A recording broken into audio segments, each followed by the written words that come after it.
Hello, welcome to Wed's Reading Room. Out of all the books I've been sent to review from children's publishers, I've got two fantastic books, completely different from each other, but they're both wonderful. The first is called The Naming of Tishkin Silk, and this is by Glenda Millard, and it's a Phoenix Yard book. And the second is called Adrenaline Rush by Alan Jones, and this is an Orion book. The first book then, The Naming of Tishkin Silk by Glenda Millard. This book is just completely different from anything else I've ever read, I think. It is just wonderful. Griffin is a young boy who lives with his father and sisters, but sadly without his mother and without his baby sister.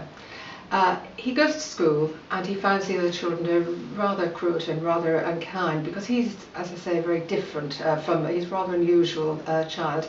And it's only when he meets a young girl called Layla that he realises he's found a true friend. Fairly near the beginning of the story, I'm just going to read a little bit about, and you'll see what sort of a boy Griffin is. This is him speaking. Daddy was a big fan of cogitation. Sometimes it took him 3 days to work out his best response. He said it was fine to cogitate if you didn't know something straight off, that you got much better answers if you thought of it before you spoke. Griffin reached the comfort of the shade and sat down on the grass. He took off his stiff new boots and socks. He sniffed his socks and then tucked them into his boots. He opened his lunchbox and took out his sandwich. He lifted up the top piece of bread to see what was inside, honey and peanut butter, and then closed it. He took a bite and lay back on the grass in the dappled shade. The elm leaves jostled against each other in the lazy spring breeze, rustling like a lady's taffeta dress. Tishkin, he said quietly, and it was the first time he had said the name aloud, although he had heard it inside his head for a long, long time. Tishkin, that's what I call her. And he smiled at the sound of it as the elm leaves repeated after him. Tishkin, Tishkin. Now Griffin is holding a secret in his heart, and it's only when he's met Layla that he feels he can sort of really try to come to terms with this. Of course you'll have to read the book to see if he's able to sort of find peace in his life. It's a very moving book, but it's also very entertaining, and I'm sure will be greatly enjoyed by boys and girls alike.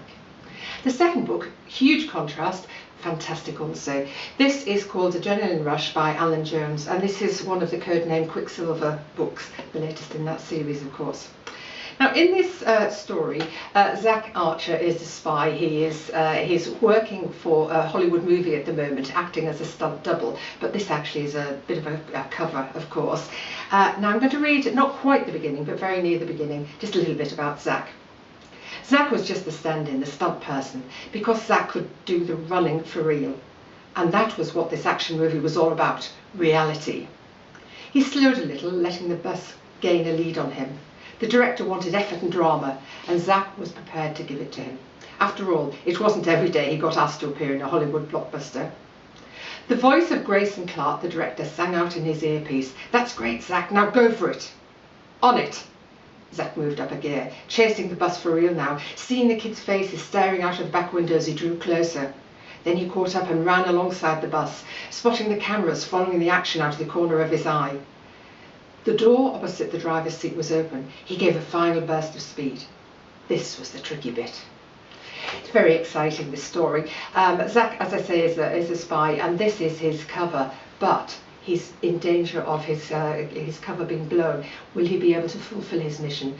This is a fantastic book. It's a real page-turner, full of action, and it is, again, a wonderful book for boys and girls alike. I hope you do enjoy both of these books and the activities I've written to accompany.